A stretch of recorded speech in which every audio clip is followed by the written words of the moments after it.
Boa noite, gente. Vamos começar a sessão didática aqui semanal da Abramed Minas, de várias residências de medicina de emergência. E hoje nosso convidado é o Dr. Eduardo Nola, cardiologista, ritmologista. E aí, Nola, muito obrigada, viu, pela sua presença aqui hoje. Estamos sentindo sua falta aqui nas sessões didáticas. Bem, é isso mesmo, meu nome é Eduardo. Passei no Odilon, minha residência de clínica foi 14, 15. Isso foi 2014 a 2016, né? Bem, e foi muito bom. Acabou que depois eu fiz arritmia, então eu não sou super especialista em insuficiência cardíaca, não, mas foi até bom fazer essa aula, que foi um pouco de sair da zona de conforto, porque quando você dá aula para residente, você tem que fazer de alto nível a aula, né? Ainda mais na questão dos detalhes, que pode ser que surja perguntas super detalhadas. E aí, realmente, vai ter uma hora ali que eu vou falar uma coisa que eu descobri estudando agora para essa aula, que há 5 anos que eu já terminei cardiologia e eu não sabia até hoje. Mas vamos lá, deixa eu compartilhar. Share screen. ah, screen. Pronto. Vocês estão vendo a aula direitinho? Isso, certinho. Deixa eu ver isso aqui. Eh, Isso aqui vai esconder? Esconder. Então, vamos lá, eu fiz clínica no Odilon, cardio na UFMG e eu fiz arritmia no INCOR. Então, a gente vai focar hoje mais a abordagem da emergência, acaba que a gente atende e trata muita insuficiência cardíaca descompensada no próprio consultório, são pacientes que voltam quase que semanal, para a gente ver como é que está a resposta, até menos. Então, a gente vai identificar essa insuficiência cardíaca, a gente vai definir onde vai tratar e a gente vai definir como que vai tratar essa insuficiência cardíaca. A insuficiência cardíaca ela tem dois tipos. Ela tem a diastólica, no qual existe um prejuízo no relaxamento, um problema na diástole. A gente está falando de fração de ejeção preservada, ou seja, acima de 50, 52%. Em geral, vai ser pessoas obesas, múltiplas comorbidades e mulher. Entenda que, por exemplo, se chega um paciente com dispneia, bababá, insuficiência cardíaca e tem uma estenose aórtica, e a fração de ejeção dela é preservada, isso aqui é uma discussão filosófica barra conceitual. Eu digo que é uma insuficiência cardíaca preservada, né? Fração de ejeção preservada, ou seja, é uma estenose aórtica causando insuficiência cardíaca. Se tem um tamponamento, ele vai estar lá com dispneia, ortopneia, é insuficiência cardíaca? É insuficiência cardíaca. Fração de ejeção normal? É normal. Então, é uma insuficiência cardíaca, fração de ejeção preservada. Porém, apesar de todas essas doenças, válvula, pericárdio, causarem uma insuficiência cardíaca e fração de ejeção preservada, existe a doença, que é uma doença que é a que a gente, em geral, vai chamar de ICFET, né, que é insuficiência cardíaca e fração de ejeção preservada, que geralmente é isso, é obeso, mulher, hipertenso, muitas vezes vai ter FA. Então, esse paciente que vai ter essa doença ICFEP, a válvula vai estar normal, o pericárdio vai estar normal, mas vai ter um problema na diástole. Então, o ICFEP aborda essas duas coisas. Aborda a síndrome C, com qualquer etiologia que vai causar IC e a fração de preservada, e essa doença específica, que é muito comum, vira e mexe, se deve atender DPOC exacerbado barra IC associado. E a outra é a insuficiência cardíaca sistólica. Essa aqui realmente ejeta menos sangue. A gente está falando de fração de ejeção reduzida. A gente vai ter paciente, em geral, vai ter uma história de cardiopatia prévia, né? A não ser que seja o primo diagnóstico.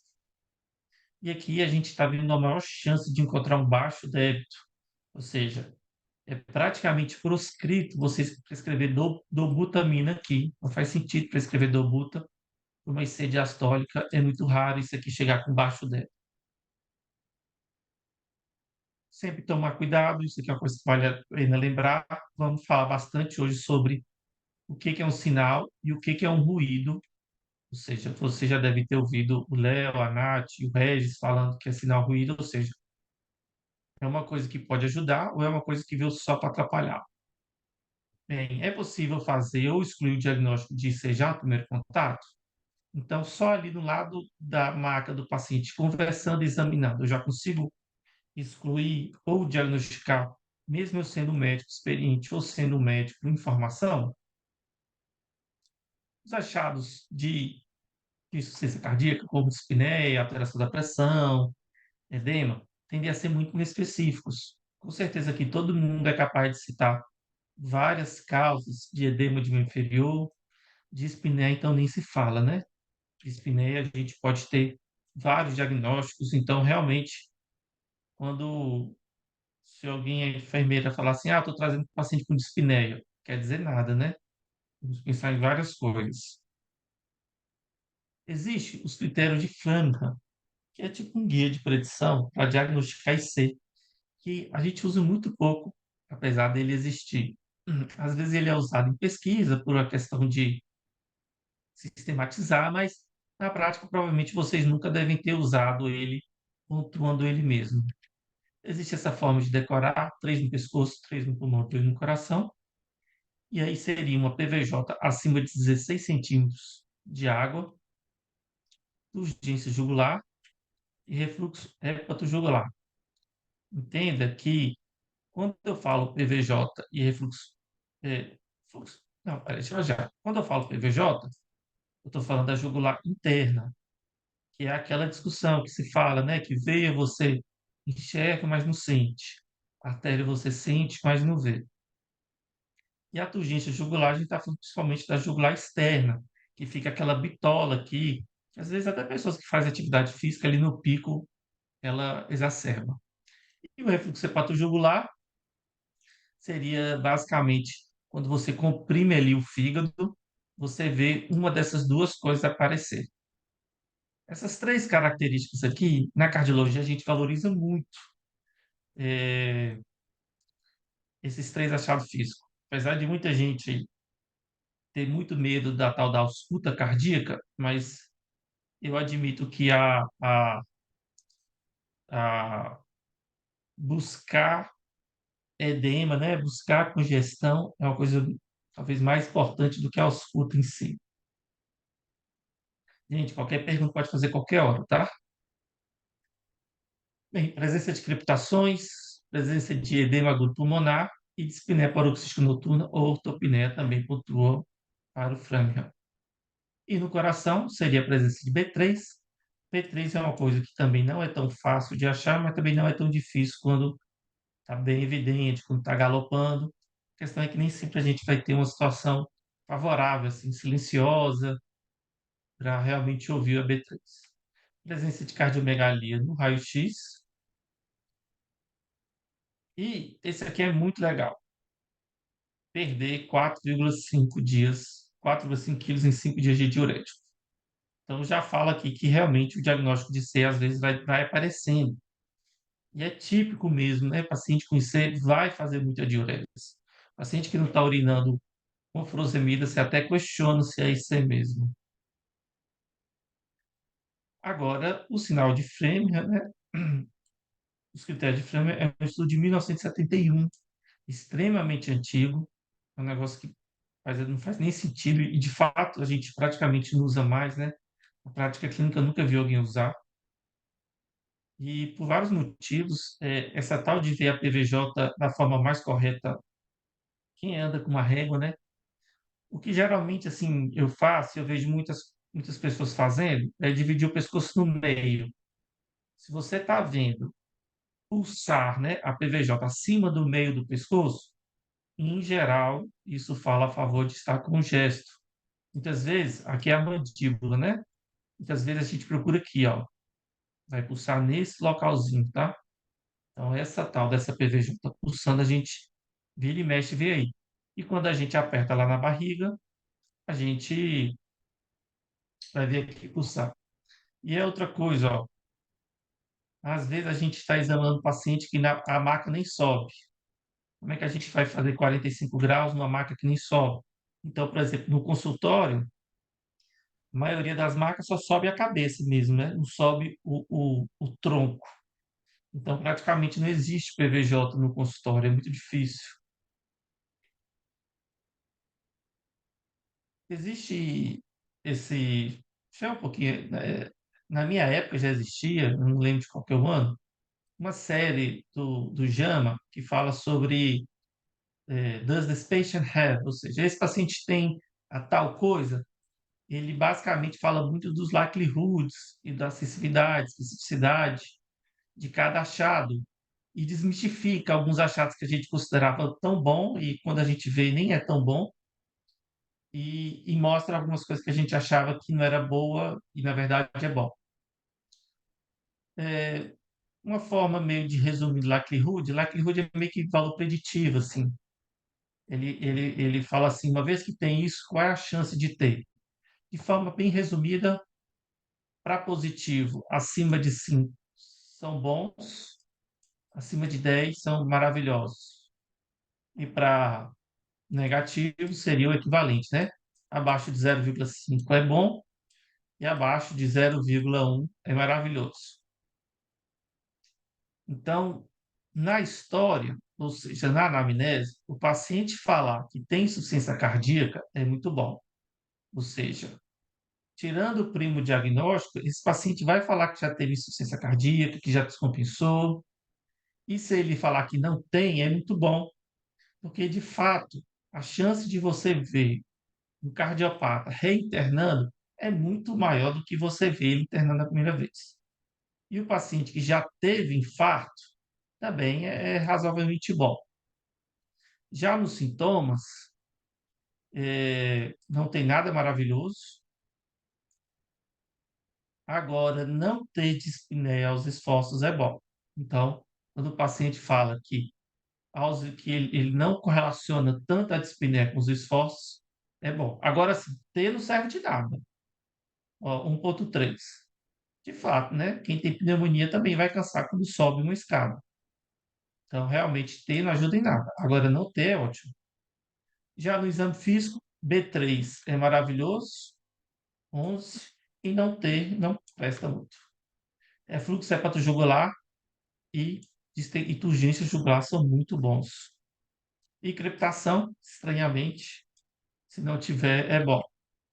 Então, resumindo, o que é muito bom se ter? Eu tenho, já tenho insuficiência cardíaca, eu tenho B3, eu tenho refluxo, eu tenho turgência. Isso são isoladamente é bom. E se eu não tiver história de ser, se eu não tiver dispneia esforços e se eu não tiver crepitação, fala bem a favor de eu não ter IC. E a minha avaliação clínica inicial? Olha só, tende a ser bom, né? 4,4 é bom, 0,45 é muito bom. Então, realmente, a gente não é de todo mal, não, só pela avaliação inicial. Bem, hoje o mundo está mais moderno, a gente tem laboratório e também tem ultrassom.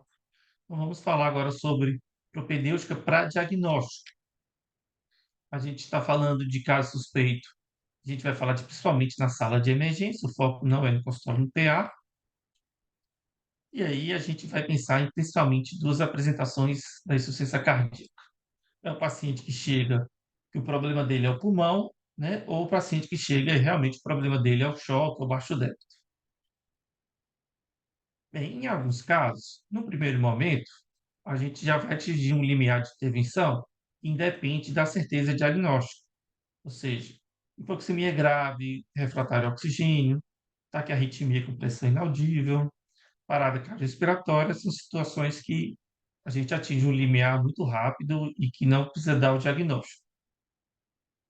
Porém, na ausência dessa situação, ou uma vez que você estabilizou, ou seja, você intubou o paciente, você cardioverteu o paciente, e você tirou ele da parada,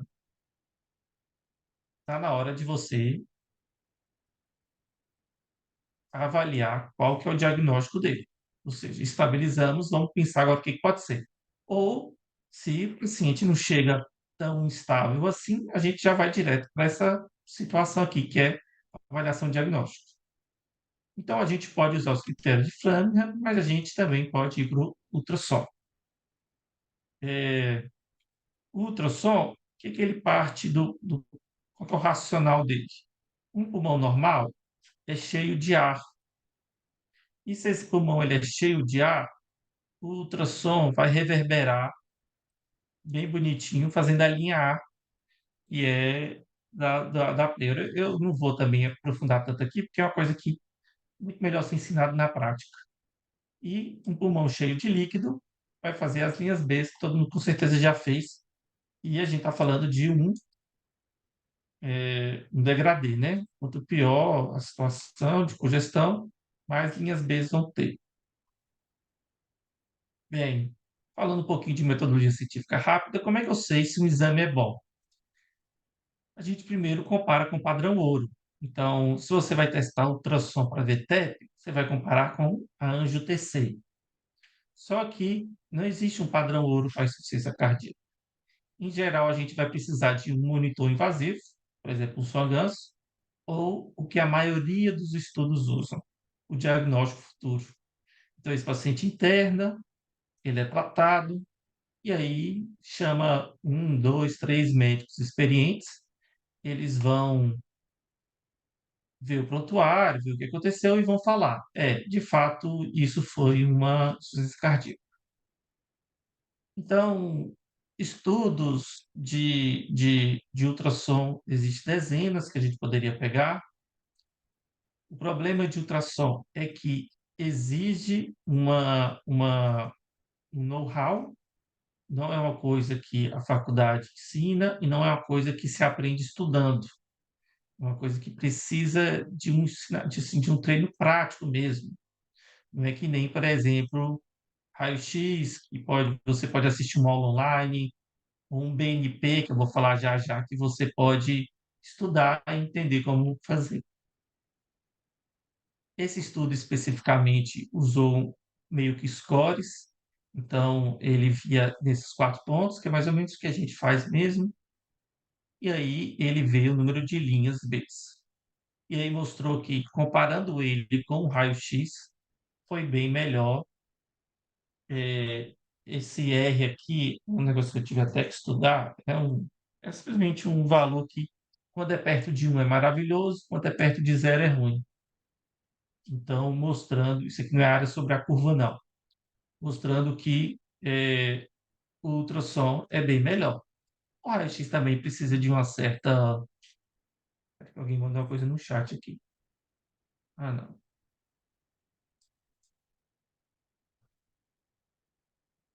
Tá. Resumindo, nesse estudo, quando você usou essa nota de corte, ele teve uma sensibilidade, uma especificidade muito boa para ver. Eu nunca vi na prática alguém usando esses scores aqui. Em geral, a gente procura a linha B e fica uma coisa meio, vou falar subjetiva, né? Mas a gente procura ali duas, três linhas em bilateral, principalmente na base, para dizer que tem congestão. Seria isso. Mas também o foco da aula não é ensinar aqui ultrassom.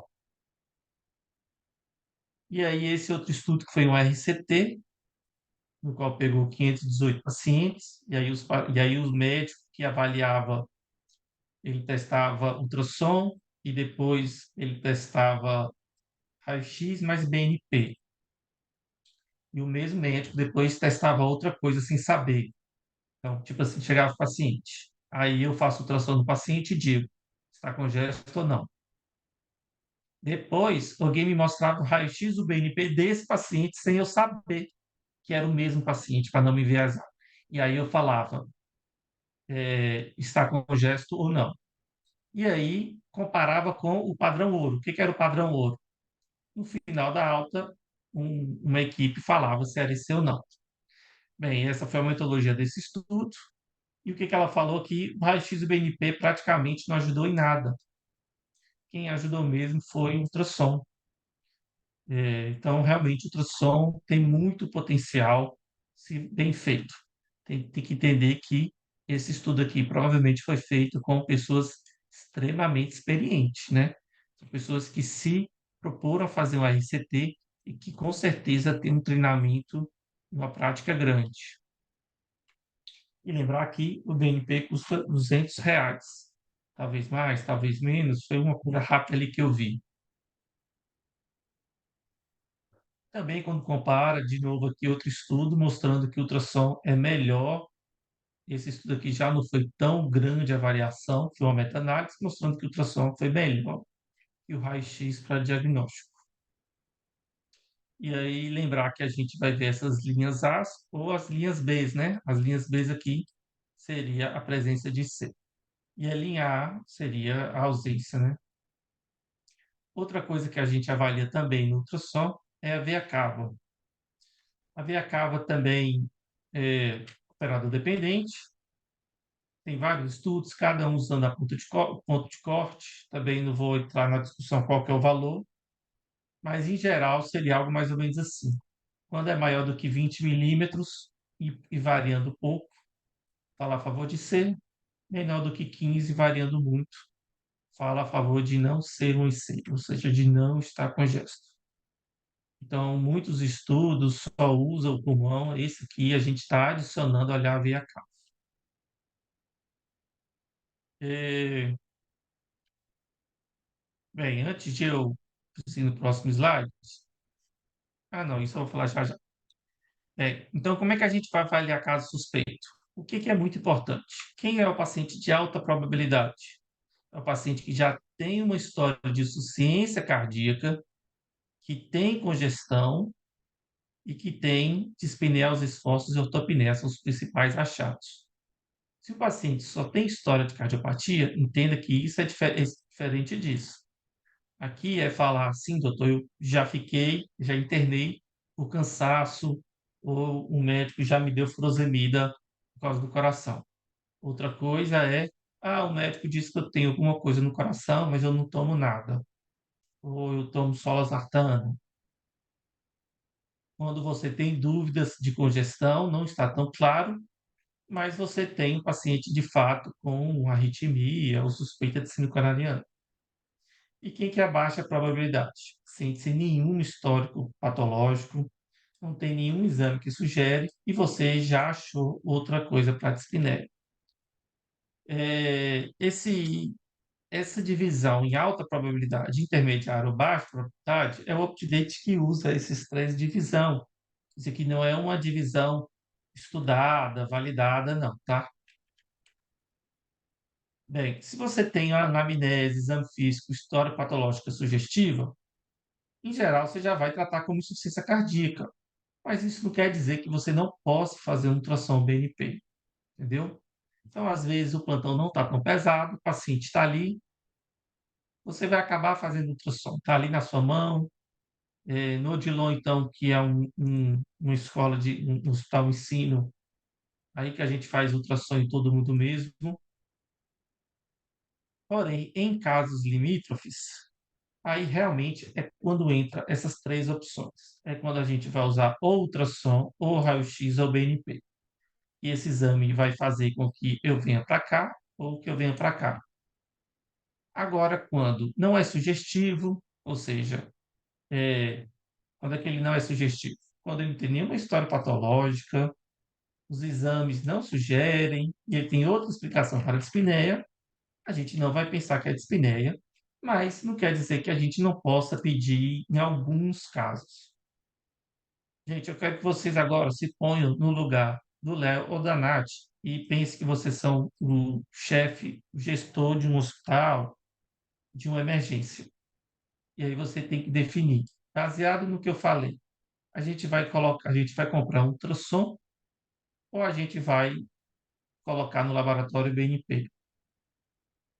Como é que funciona? Se você está no Dilon, em que a grana é curta e o conhecimento é muito alto e geralmente vai ter dois, três médicos trabalhando junto e pelo menos um vai saber fazer ultrassom, é, vale mais a pena botar ultrassom. vai sair mais barato. Ah, mas um ultrassom é barato, é caro.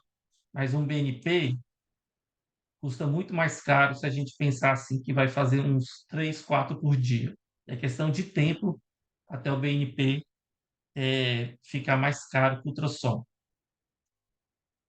Agora, por exemplo, você é gestor da emergência do Horizonte.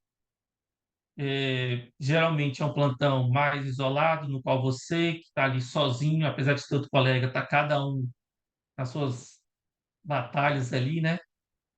Não é todo mundo que sabe ultrassom, não é um hospital escola que vai ter tempo de, o residente vai me ajudar na papelada, que vai dar mais tempo da gente poder parar aqui para fazer ultrassom. E eu não consigo monetizar um ultrassom do ponto de vista de plano de saúde. Então, por exemplo, eu fiz minha avaliação no ultrassom, com ultrassom, não vai pagar nada diferente. Já o BNP, teoricamente, eu posso cobrar o plano de saúde. Então, de acordo com os estudos, o ultrassom teoricamente é melhor, mas isso não quer dizer que isso é aplicável em todos os contextos. Então, o exame físico, critério de Framingham, não que a gente vai usar a pé da letra, mas é sempre bom lembrar que ele existe. Só falar, os critérios de Framingham procuram isso, isso, isso, vamos procurar isso. História e agora a propedêutica.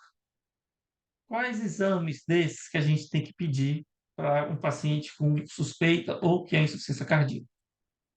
Bem, exames sem polêmicas, raio-x de tórax, um exame super barato, pode ajudar, função renal, íons e eletro.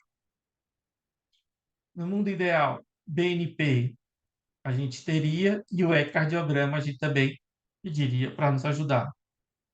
E em casos selecionados, de fato, a gente tem isso aqui no Odilon, mas não quer dizer que você vai pedir em todo mundo.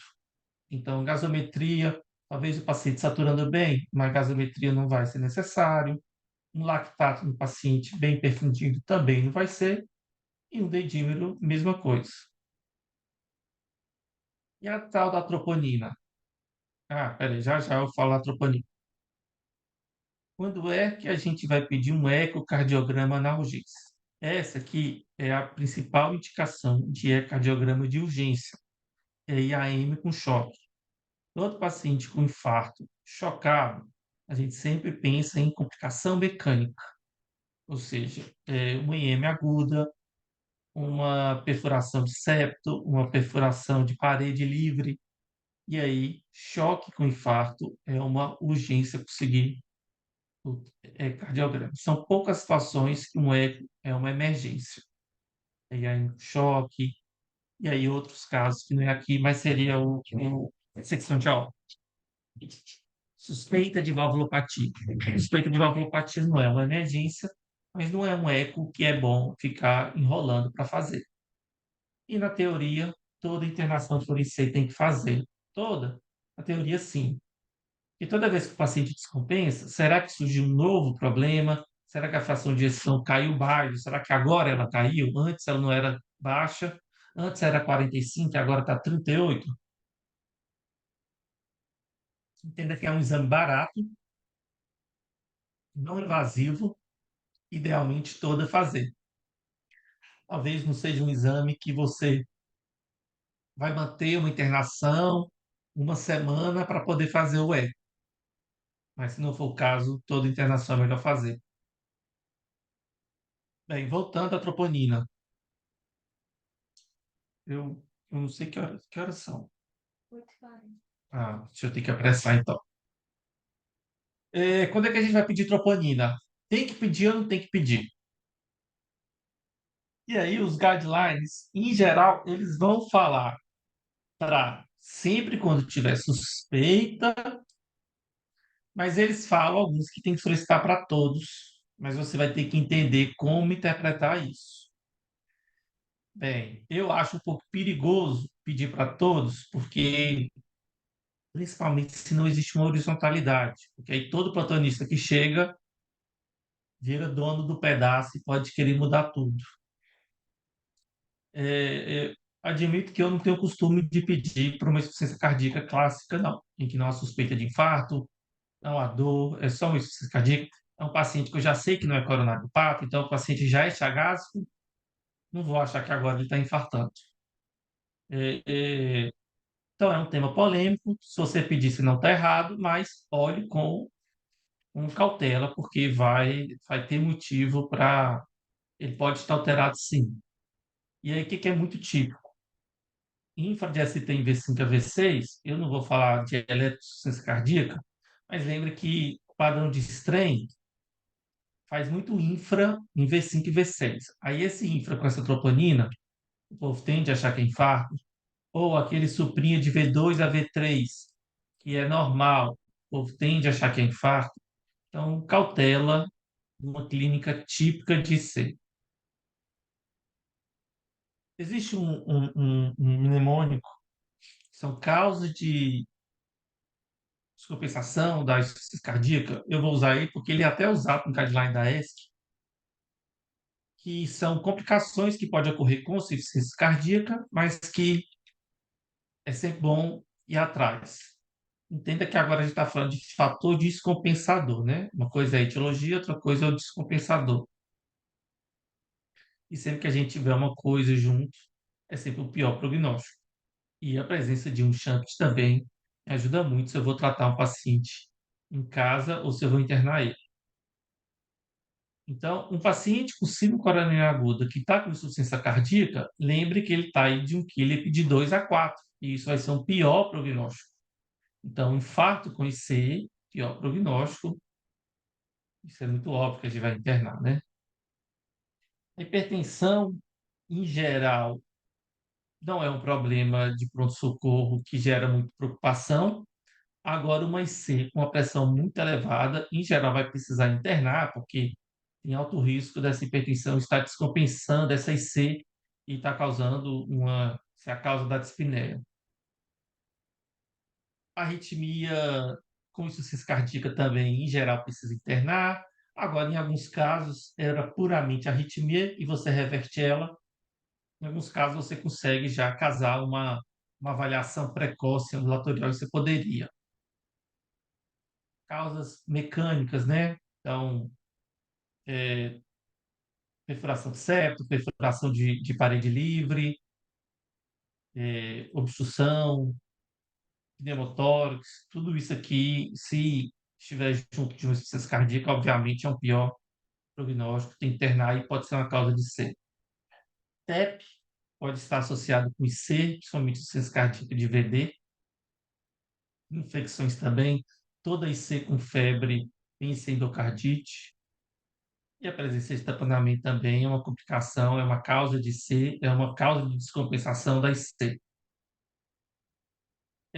Quando internar IC, felizmente não tem um CURB ou aquele PISA, sei lá, não lembro mais o nome, para IC. De forma assim, em geral, classe funcional 4 é uma paciente que a gente precisa internar. Eu trato algumas classes funcional 4 no consultório, já tratei, não mandei internar. Mas, em geral, classe funcional 4 ou esforço respiratório, sinais de esforço, é indicação de internar. Obviamente que choque, choque cardiogênico, baixo débito, nem se fala.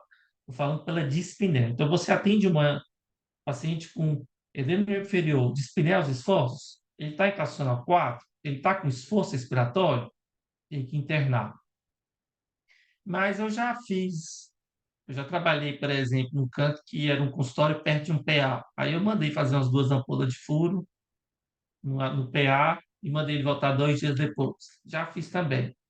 E foi tudo bem. Então, um jogo de cintura, tá? Felizmente, a gente não tem um guia de predição tão bom para internação na insuficiência cardíaca, não.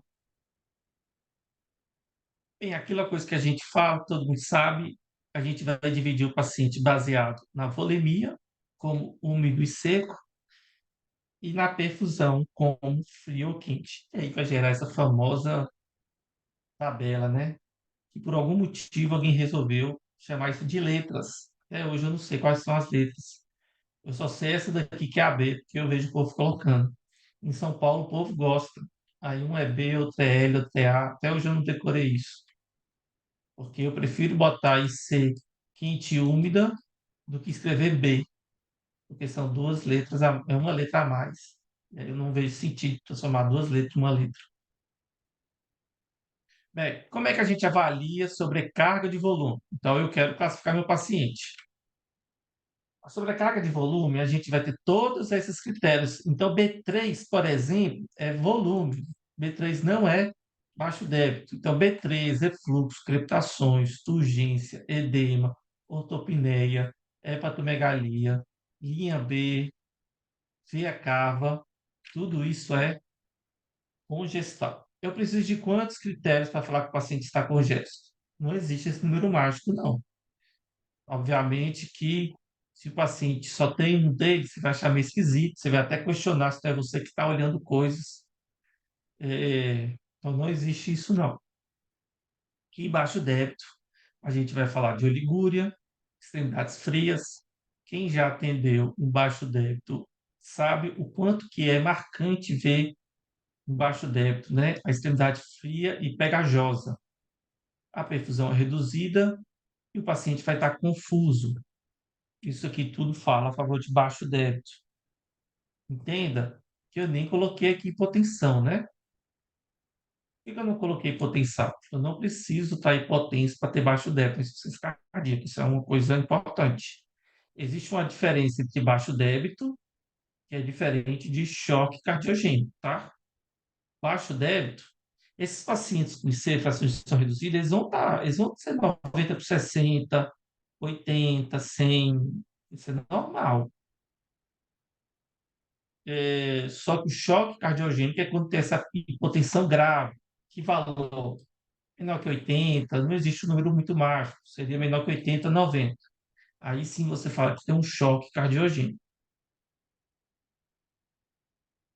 Bem, vamos agora falar sobre o tratamento.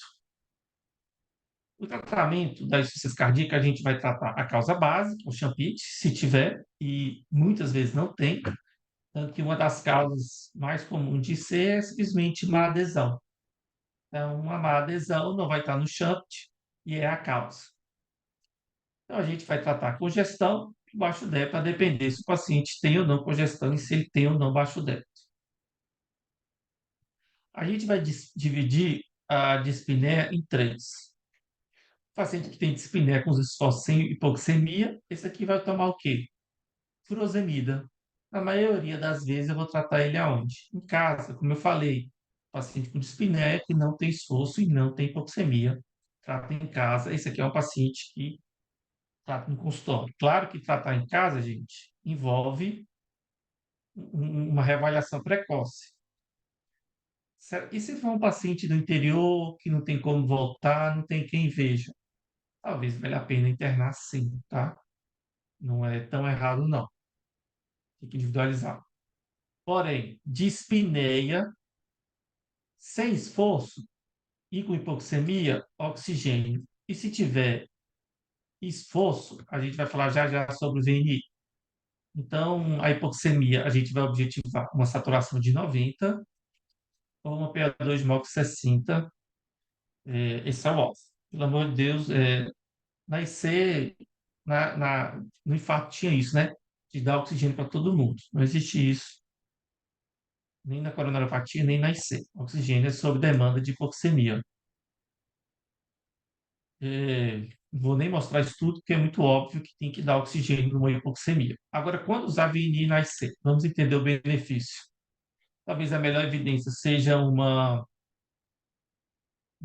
meta-análise da Cochrane que mostrou uma redução de mortalidade muito ruim.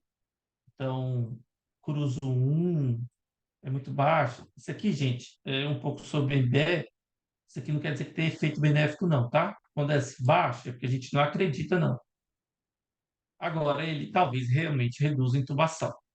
Então, vamos entender como é que funciona essa meta-análise. E aí a gente vai pegar a principal RCT. Foi até do New England, ó. É, excelente o estudo, provavelmente, né? Então, foi 2 horas de VNI em pacientes com edema agudo de pulmão e plaquipneia. Na verdade, eu acho que era só congestão também era suficiente. A intervenção foi CPAP e foi comparado somente com oxigênio para manter uma saturação boa e o principal desfecho foi morte. Bem, nesse estudo não teve diferença de mortalidade, não teve até diferença de intubação, mas reduziu a dispneia. Então, como é que eu falei aquilo de aqueles dados? Bem, quando a gente pega o forest plot, a gente vê que, na verdade, foram muitos estudos e que esse estudo, na verdade, entre aspas, foi só 33%, mas foi o maior estudo. E olha só, no meio da linha, outro estudo grande, no meio da linha. Então, essa meta-análise cria esse certo viés de que quem trouxe o diamante favorecendo a pressão não invasiva, o CPAP, foram a soma dos pequenos estudos que talvez não tenha metodologia tão boa quanto esses grandes estudos. Bem, juntando estudos bons com pequenos estudos, estudos ruins, realmente reduziu mortalidade e reduziu intubação. É, qual que talvez seja a raciocínio? Que a VNI é uma ferramenta que pode auxiliar, mas não é o grande divisor, e que não vamos adiar uma intubação e falência respiratória. É, DPLC e IC são causas que realmente a VNI são muito boas. E aí realmente a gente vê. Então, cuidado em achar que VNI é um degrau no caminho do tubo. Então, por exemplo, se o paciente está com choque séptico e está com insuficiência respiratória, a VNI não está no meio do caminho entre o oxigênio e a intubação. A VNI, em algumas situações, que é muito boa. E aí, sei, depois eu sei que ela realmente é boa. A prática nos anima muito. Então, quando a gente vê uma VNI, a gente fica super animado, acha que é muito bom. Mas ela não é esse milagre todo, não. E agora a furosemida, sim, a furosemida é o grande pilar do tratamento com IC. Bem, no paciente crônico, a gente geralmente faz a dose menor possível. Então, eu atendo um paciente hoje no meu consultório com IC, eu não vou dar 3 comprimidos para ele. Eu vou dar um ou dois. No retorno, eu vejo se funciona, né? Daqui a uma semana, qualquer coisa eu aumento. Eu não tenho tanta pressa de descongestionar ele. Já no paciente agudo, muitas vezes a gente pega para mais e qualquer coisa reduz. Porque esse paciente agudo, ele está na boquinha de ser entubado. Então, se eu perder um dia por causa de mão leve, ele é entubado, entendeu? Então, no paciente agudo, você tende a ir de cima para baixo. E o crônico, você tende a ir de baixo para cima. Via de administração, sempre endovenosa, na insuficiência cardíaca, né? E internou, né? Bem, o paciente que você acabou de diagnosticar, em geral, você vai fazer aí de 1 a 2 ampolas de dose de ataque. Em geral, faça 2, tá? Principalmente para aqueles muito congestão sistêmica.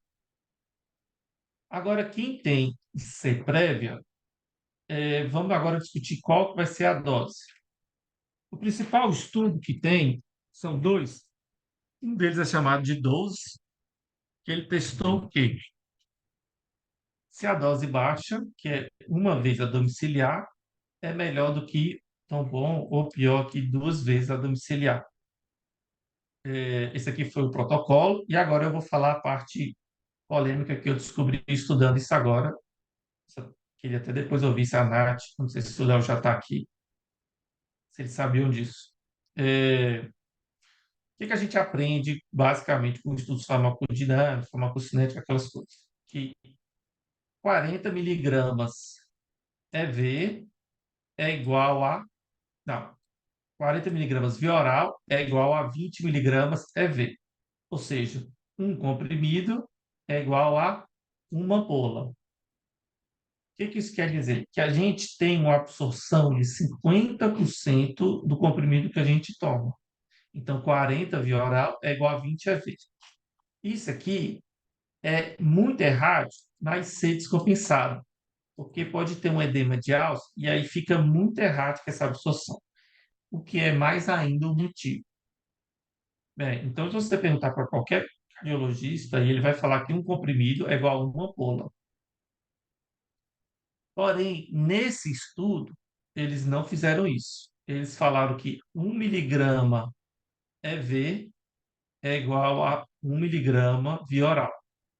Então, um paciente que toma 40 miligramas de 12 em 12, ou seja, um comprimido BID, ele testou 2 ampolas BID e a dose maior, esse mesmo paciente, teoricamente, já teria que tomar 5 ampolas de 12 em 12 horas. Então, gente, na verdade, ele comparou dose alta com extremamente alta, tá? Bem, eram pacientes com IC quente úmida, e aí esse estudo, na verdade, ele fez um para um, porque além de ele testar em bolos, além de ele testar alta e baixa dose, ele também testou se vale a pena fazer bolos ou se é melhor uma infusão contínua. E aí foi ver sintomas de C, creatinina e tudo. Bem, o que que mostrou? É que essa dose extremamente alta, ela tem pouca melhora de sintomas, perde mais peso. Os pacientes passaram de Fura-EV para oral de forma mais rápida, mas teve mais aumento de a creatinina, mas sem causar diálise, mostrando que você fazer essa dose extremamente alta não é tão bom assim. Melhor realmente talvez seja ficar aí no meio do caminho entre essa dose 1, que na verdade já é alta, contra 2,5. É, e isso foi para os dois, mostrando que também bolos e cotinho é muito bom. É por esse estudo que vocês nunca viram alguém fazendo furo em bomba, assim, só UTI, ciência terminal, que a gente faz contínuo, mas é meio que para comodidade, que são doses tão cavalares que daria muito trabalho para a enfermagem ficar fazendo de bolos, então a gente acaba fazendo contínuo. Então, em geral, a gente vai fazer a dose venosa, uma vez a dose domiciliar. E como é que a gente vai avaliar a resposta? A gente quer resolver os sintomas de ser antes da alta, então tem vários estudos mostrando que alta com sinal de congestão aumenta a reinternação. Peso diário pela manhã, isso aqui é a vida do residente da cardiologia. Eu lembro que a gente até comprou uma balança para a gente portátil, essas de que fica tipo em banheiro, para o paciente não ter que ir até a balança que fica no corredor. A gente andava com a balança pelo hospital para poder pesar o paciente. Débito urinário e sódio na urina são também descritos. Esses daqui não são tão fáceis. Eu não acho válido passar sonda vesical em todo paciente só para ver esse débito, é muito suportável. Mas, gente, é muito típico o paciente falar: Nossa, doutor, eu estou me urinando todo aqui. Isso, na grande maioria das vezes, é suficiente, tá? E aí, apesar de eu ter falado meio polêmica essa questão da dose, gente, a dose inicial é muito boba, essa grande discussão da dose inicial, para quem já usa, que o mais importante é, fez uma dose, seja 2, 3, 4, uma ampola, daqui a 3 horas, o ideal é já você reavaliar. Fulano, está fazendo bastante xixi ou não está fazendo?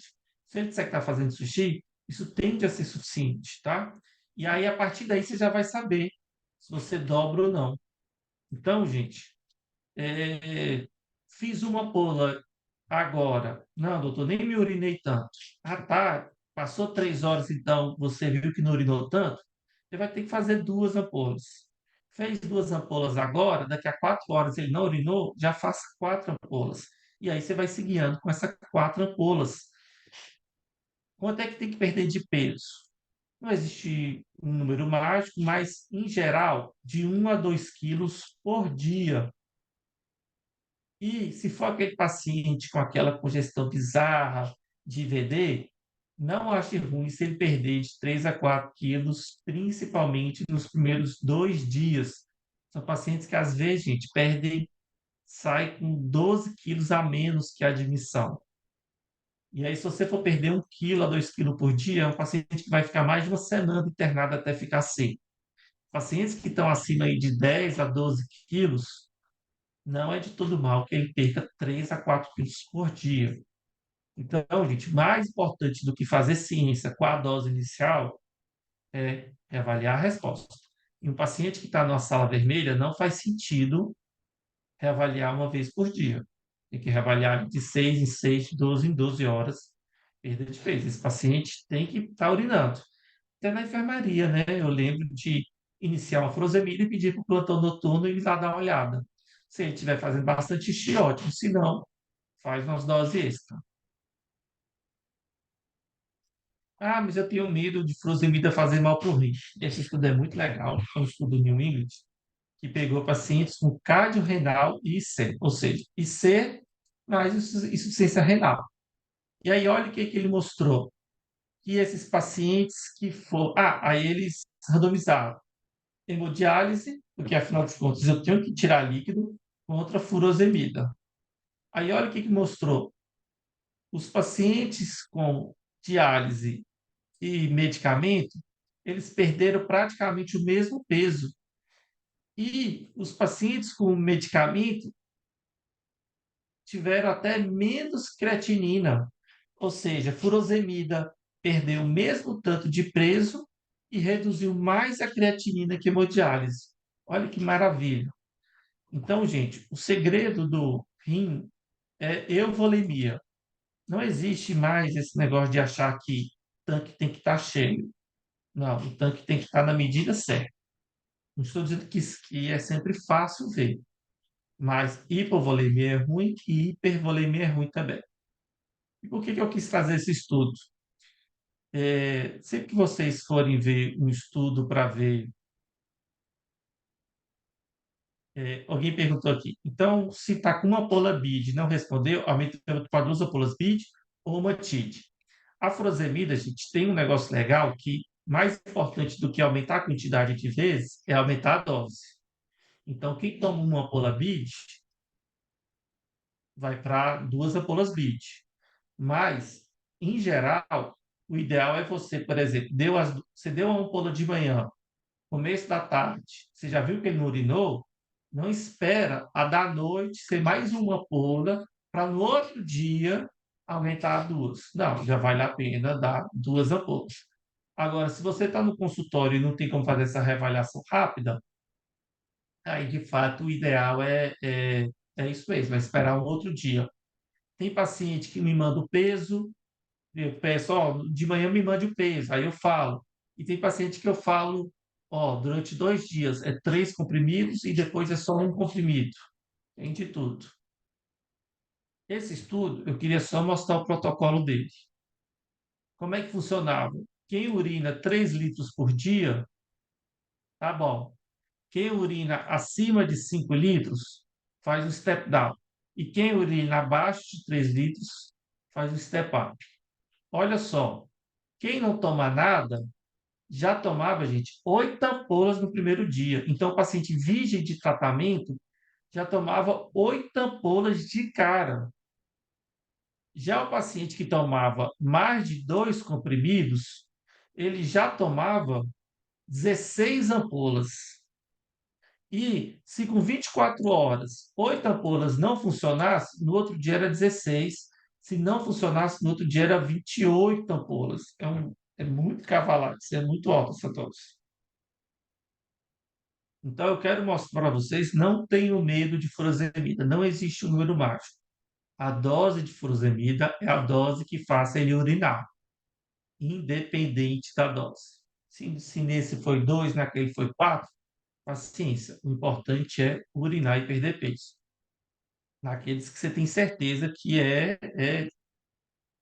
IC, né? E a partir desse B, já tinha uma hidroclorotiazida associada para ajudar na diurese. Então, são estudos que são altamente agressivos na dose de furosemida. Então, o que, que a gente vai objetivar? 100 a 150 ml, se você tiver saudável, se não, basta ele dizer que está urinando, e redução do peso, como eu falei, de 1 a 2 ou de 3 a 4, vai depender aí da congestão do paciente. E nos refratários, o que fazer? A gente tem outros diuréticos que podem agir em outras vias. O que eu acho legal da espirulactona? A espirulactona, ela é excelente para quem já tem fração de ejeção reduzida e não existe, gente, dar potássio em quem toma furosemida, se você pode dar uma espirona.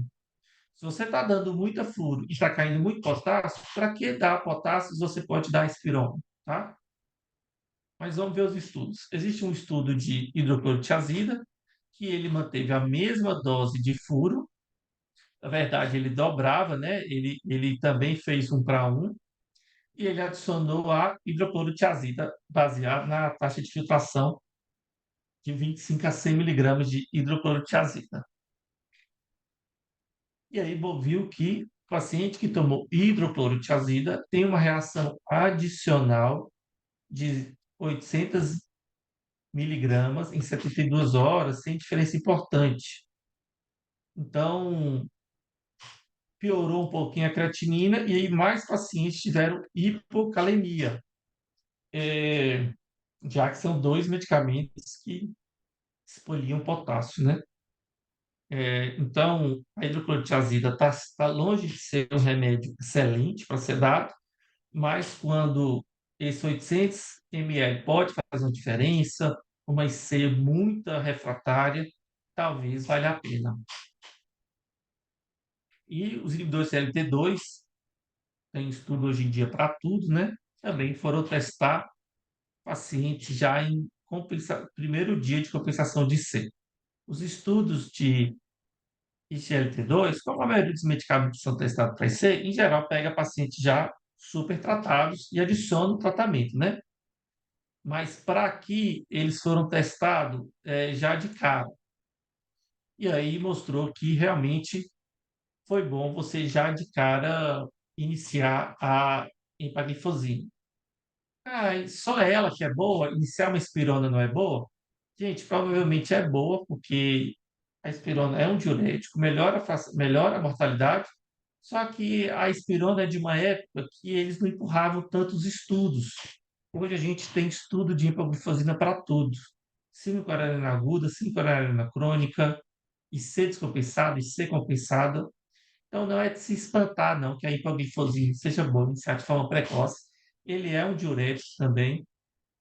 Não há nada de estranho, não, em acho que ver que ele foi bom. Então, na insuficiência cardíaca, priorizar a furosemida em dose adequada. Apesar de tudo que você vai fazer, a furosemida é o mais importante. O importante é perder peso. Não precisa iniciar hidroclorotiazida e talvez considerar a hipoglifosina no tratamento precoce. E é um paciente que talvez vai ter que tomar isso no crônico, se for fração de ejeção reduzida.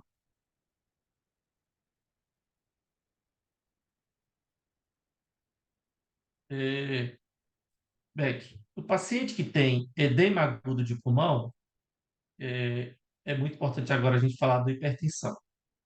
O quente e úmido, a gente meio que pode diferenciar em duas formas. O mal distribuído e o congesto mesmo.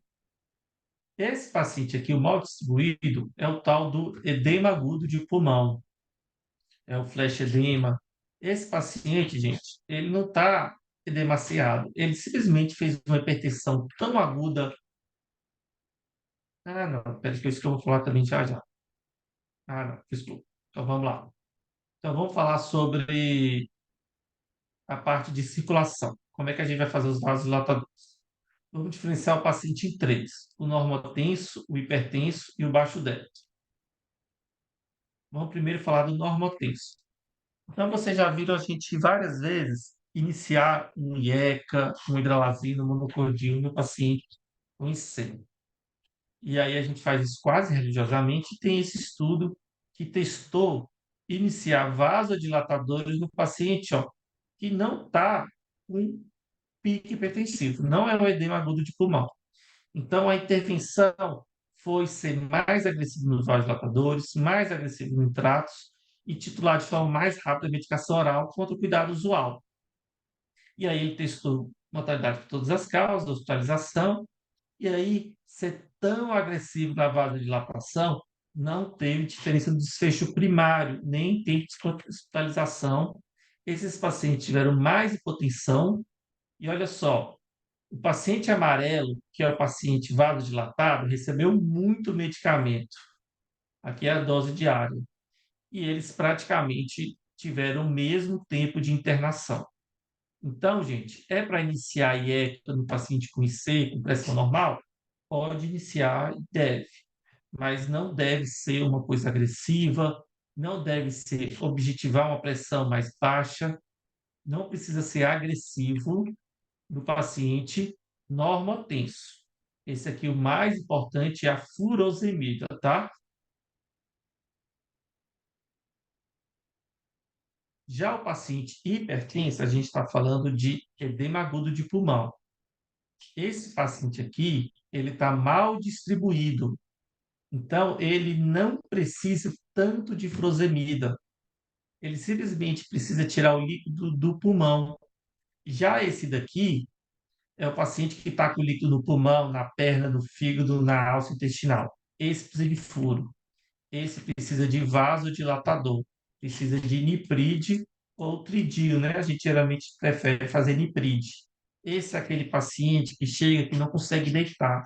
Mesmo com a maca 0 grau, ele fica se apoiando ali na barra para não deitar. Esse é o mal distribuído. Esse é o hipervolêmico. Esse aqui você vai fazer furo? Vai até fazer.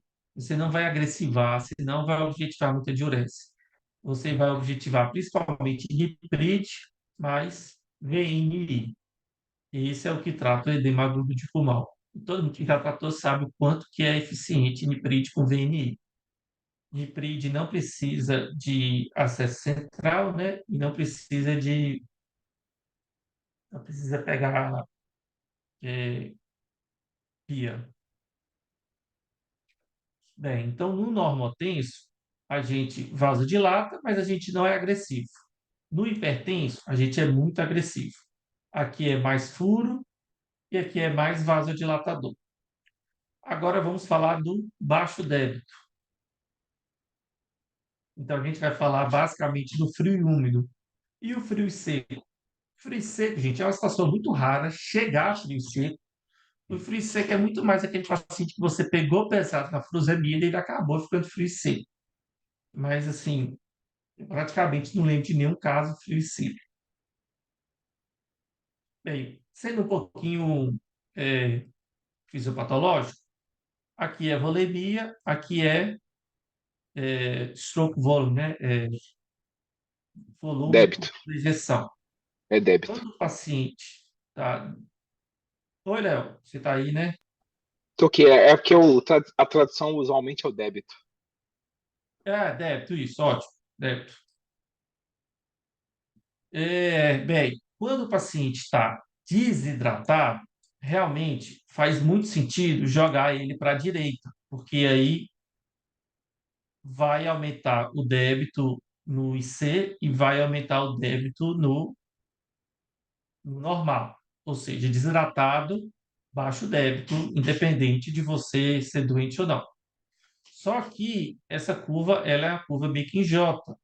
Então, aqui é que nem no rim, né? A gente tem que objetivar euvolemia. Então, vai chegar um ponto que dar mais volume não faz mal. Não estou dizendo que é fácil saber esse ponto. Existe uma variação aqui, ó, que basicamente não vai mais fazer diferença, tá? A gente está entrando agora, gente, numa área com mais fisiopatológico, menos estudo, mais experiência e racional. E aí, como é que a gente vai saber aonde está? Usando tudo que a gente falou. Ultrassom, esse paciente tem B, esse paciente está com a veia cava dilatada, esse paciente ele está com B3, refluxo hepático jugular, urgência jugular, aí você vai saber que se esse paciente tiver congesto, não vale a pena dar mais volume, você só vai cair o débito cardíaco. Bem, como eu falei, se não tiver ultrassom, vai usar as velhas informações. E você pode, às vezes, fazer prova volêmica, não é de todo mal, mas lembrar que esse paciente frio e úmido, teoricamente, você já viu que ele está úmido, não vale a pena.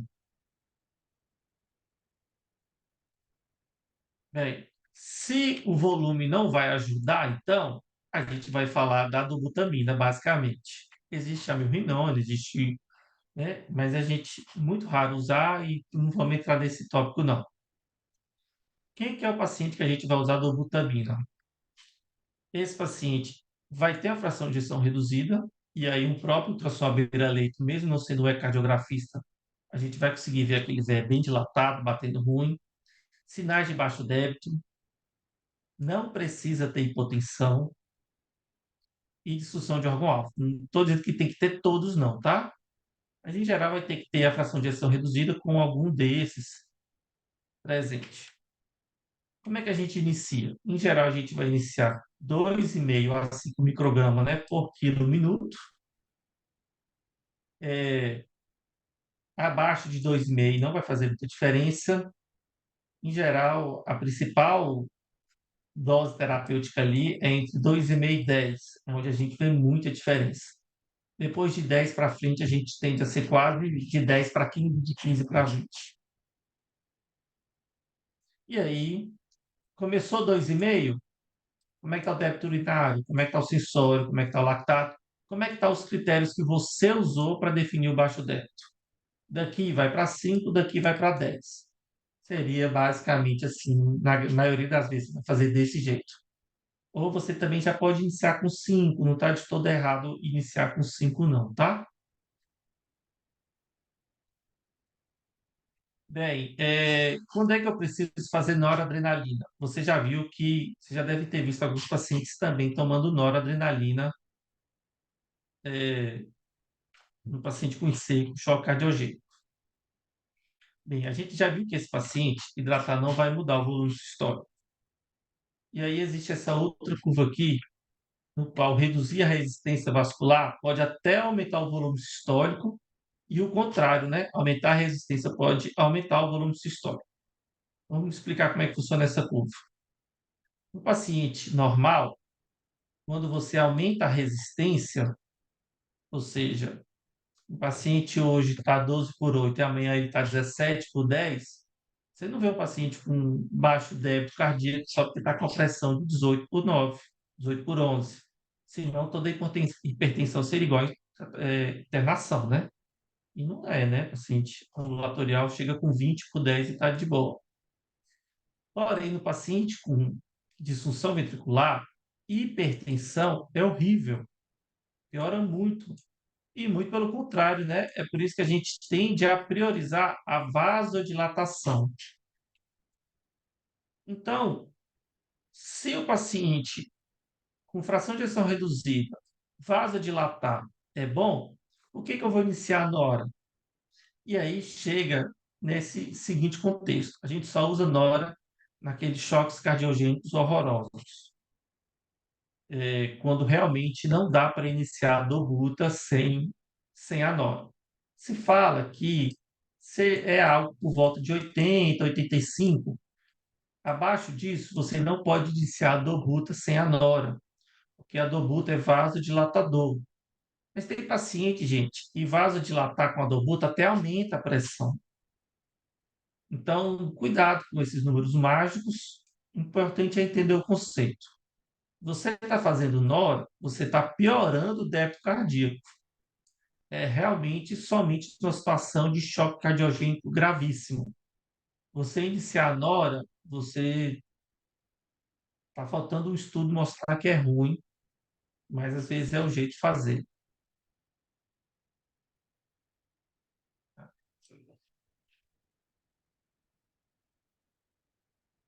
Então, é descrito isso e todo cardiologista já viu alguns casos que até a dobuta aumenta a pressão, mesmo reduzindo a resistência, né? Ele vasodilata, mas como ele vai melhorar muito o débito cardíaco, vai até aumentar a pressão.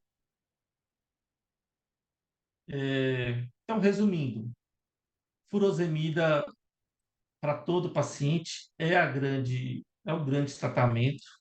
Vasodilatador é ver, principalmente se hipertensão é importante, se não hipertensão, você pode vasodilatar, mas não precisa ser agressivo.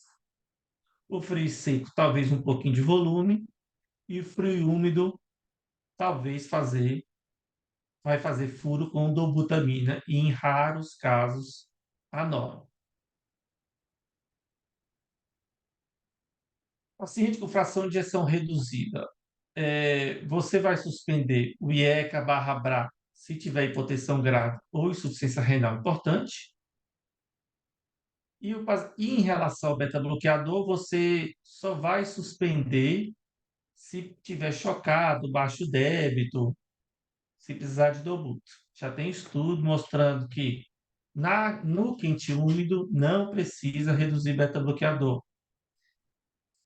Às vezes a gente brinca dizendo que tem um morno, que é aquele paciente que é quente úmido, mas você está um pouco preocupado que ele fique frio, que talvez ele tenha um critériozinho meia boca, outro de frio, mas você ainda não definiu ele como frio. Aí nesse caso talvez valha a pena reduzir para metade. Mas só suspender se dobuta ou se baixo débito mesmo. E em todos suspender medicações que exacerbem C, né? Anti-inflamatório, bloqueador de canal de cálcio não dipiridínico, são medicamentos que são proscritos e que às vezes é a causa da descompensação do primo diagnóstico ali, né? Profilaxia de TEV praticamente vai ser para todos, quando vão internar para IC. Já teve estudo tentando ver se uma dieta muito restrita de sódio é bom. Não é. Dieta muito restrita de sódio, em geral, a gente está falando abaixo de 2 gramas de sal. E não precisa. Valores entre 2 e 5 é mais do que suficiente. E restrição hídrica também é a exceção. A gente só restringe água em casos refratários. E eu já vi muita gente fazendo menor que 1 litro. É muito ruim, é muito difícil o paciente tolerar 1 litro. Em geral, o ideal é colocar aí 1 litro a 2 litros de restrição quando for fazer, tá? Porque 1 litro é muito difícil. E mensurar a diurese pode ser feito sim, sem sonda vesical. Às vezes a gente não precisa daquele valor mágico. Às vezes o paciente homem e mulher pode fazer no negocinho lá e mensurar. E a gente já tem estudos também que ficar invadindo o Swan-Ganz, essas coisas, raramente vai trazer benefício. É isso. Dúvidas? Vamos aqui agora para o